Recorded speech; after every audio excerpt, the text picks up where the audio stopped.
வணக்க மக்களே, welcome to the Fender show. இன்னைக்கு ஷோல நம்ம பார்க்க போறது நடிகர் சங்கமம் அப்படின்ற தமிழ் டப்டு மூவியோட ரிவ்யூ. இந்த படம் பாத்தீங்கன்னா தந்தி ஒன் சேனல்ல அவைலபிளா இருக்கு. இந்த படம் 5 பெண்களோட லைஃப்ல நடக்கக்கூடிய பிரச்சனைகள் அண்ட் இந்த 5 பெண்களும் ஒருத்தரோட லைஃப்ல என்ன மாதிரியான ஒரு கேம் விளையாண்டாங்க அப்படின்ற மாதிரியான ஒரு தீம்ல எடுக்கப்பட்ட படம். அந்த நபரோட பேர் தான் சதன். இவர் ஆக்சுவலா தாரா அப்படின்ற ஒரு பொண்ணை லவ் பண்ணிட்டு இருப்பாரு. அந்த பொண்ணு இவரை ஒரு கட்டத்துல ஏமாத்திரும் அப்படின்ற மாதிரியான ஒரு விஷயத்தை காட்டுவாங்க. அந்த பொண்ணு ஏமாத்திட்டு போனதுக்கு அப்புறமேட்டு எல்லா பெண்களையுமே இவர் கண்மூடித்தனமா வெறுக்க ஆரம்பிச்சிருவாரு. சோ அதுக்காக ட்ரீட்மெண்ட் எடுக்கிறதுக்காக ஒரு சைக்காட்ரிஸ்ட் கிட்ட போறாரு.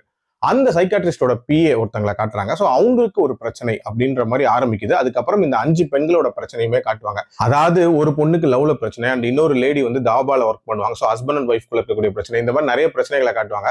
சோ இவங்க எல்லாரோட பிரச்சனைகளையும் எப்படி நம்ம ஹீரோவோட லவ் அஃபெக்ட் பண்ணுச்சு அண்ட் அந்த லவ் டுவர்ட்ஸ் தென் சேர்ந்துச்சா அண்ட் இந்த பிரச்சனைகள் எல்லாம் ரிசால்வ் ஆச்சா அப்படின்றத அந்த படத்தோட கதை. எனக்கு இந்த படத்துல பிடிச்ச விஷயம் அப்படின்றதே அந்த ஐடியா தான். அதாவது 5 டிஃப்ரெண்டான மக்கள், அந்த 5 பேரோட லைஃபும் எப்படி ஒருத்தரோட லைஃபை இம்பாக்ட் பண்ணுது அப்படின்ற அந்த ஐடியா ஒரு இன்ட்ரெஸ்டிங்கான ஐடியா தான். அதுக்கேற்ற மாதிரி அந்த இனிஷியல் செட் ஆஃப் ப்ராப்ளம்ஸ் இருக்குல்ல, அதை காட்டின விதம் அப்படின்றது ஓரளவுக்கு இன்ட்ரெஸ்டிங்கா தான் இருந்துச்சு. 5 பேரோட லைஃபையும் நீட்டா காட்டியிருப்பாங்க. அதே நேரத்துல ஹீரோவோட இன்ட்ரடக்ஷன் அப்படின்றதுமே நீட்டா இருக்கும். அடுத்த ஃபேஸ், அதாவது அடுத்த லெவல் ஆஃப் ப்ராப்ளம் இருக்குல்ல, அதை அவங்க காட்ட ஆரம்பிச்சு அந்த கனெக்ஷன் எஸ்டாப்ளிஷ் பண்ணணும்ல, அதுல பயங்கரமா கோட்டடிட்டாங்க அப்படின்னே சொல்லலாம். இன்ஃபேக்ட் எந்த விதமான சுவாரஸ்யமே இல்லாம லிங்க் பண்ணிருப்பாங்க.